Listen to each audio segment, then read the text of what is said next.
Hello বন্ধুরা, আজকে share করব ভাপা পিঠার রেসিপি। তার জন্য আমাদের চাই এরকম একটা ফুটো করা থালা, আর তার নিচে যাতে সেট হতে পারে এরকম একটা গামলা বা বাটি। আমি বাড়িতে বাচ্চার দুধের কৌটোতে এরকম উপরে একটু ফুটো করে নিয়ে তার মধ্যে জল ভরে ভাপা পিঠে বানাই। অনেকে হাঁড়ির ওপর সারা ফুটো করেও করে, তো আমার এটাতেই সুবিধা হয়। আর লাগবে এরকম পাতলা ধরনের কাপড়, আমি এখানে ধুতির কাপড় ব্যবহার করেছি, আর যে কোনো সাইজের নিজের পছন্দ মতো বাটি। তো বাটিটাকে এইভাবে সেট করতে হবে। বাটির উপরে কাপড়টা দিয়ে এর উপরে চাল, নারকেল আর গুঁড়ো দিয়ে তারপরে কাপড়টা দিয়ে আবার ঢেকে দিতে হবে। এবার সাইড দিয়ে হালকা করে চেপে ধরে উল্টে দিতে হবে, এবং উল্টে দিয়ে সেই দুধের কৌটোর যে মুখটা আছে সেইখানে উপর করে বসিয়ে দিতে হবে। এরপরে কেউ চাইলে বাটিটা উঠিয়েও দিতে পারে বা বাটিটা সহও রাখতে পারে।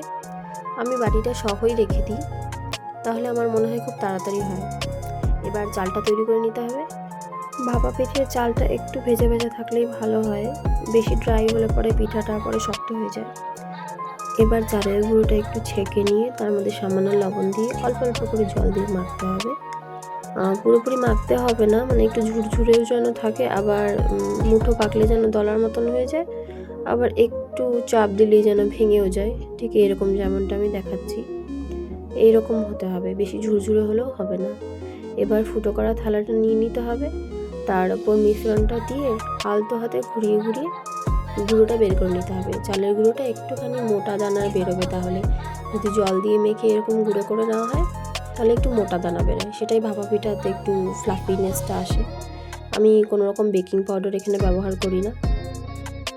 এবার ভাপা পিঠার জন্য আমি একটা নারকেল কুড়িয়ে নিয়েছি। যাদের অসুবিধা হয় নারকেল খেলে বা পছন্দ করে না, তারা নারকেলটা নাও দিতে পারে।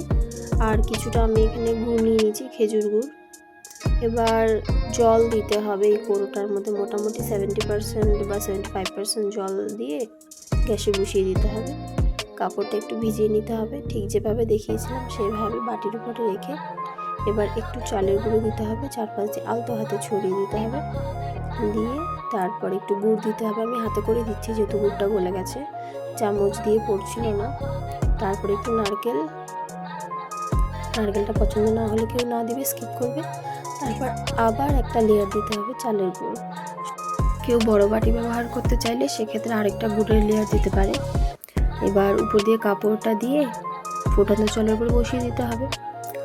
বাস কিছুক্ষণ পরে রেডি গরম গরম ভাপা পিঠে। খেয়াল রাখতে হবে যখন আমরা চালের গুঁড়োটা বাটির উপরে দিব তখন এই যে নরম কাপড়টা থাকবে সেটা যেন একটু ভেজা থাকে। ভেজা না থাকলে পিঠাটা পুরোটাই লেগে যাবে যখন গরম থাকবে তখন।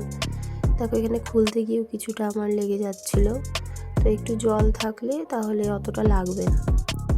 বিশ্বাস করুন, যদি বাসনপত্রের অ্যারেঞ্জমেন্টটা আগে থেকে ঠিক করা থাকে যে কোনটার সাথে কোনটা ঠিকভাবে অ্যাডজাস্ট হবে, তাহলে ভাপা পিঠে পুরো পরিবারের জন্য বানানো 10 থেকে 15 মিনিটে এমন কোনো বিশাল ব্যাপার নয়। একবার ট্রাই করে দেখুন, নিশ্চয়ই ভালো লাগবে আশা করছি। Thank you so much for watching. Enjoy.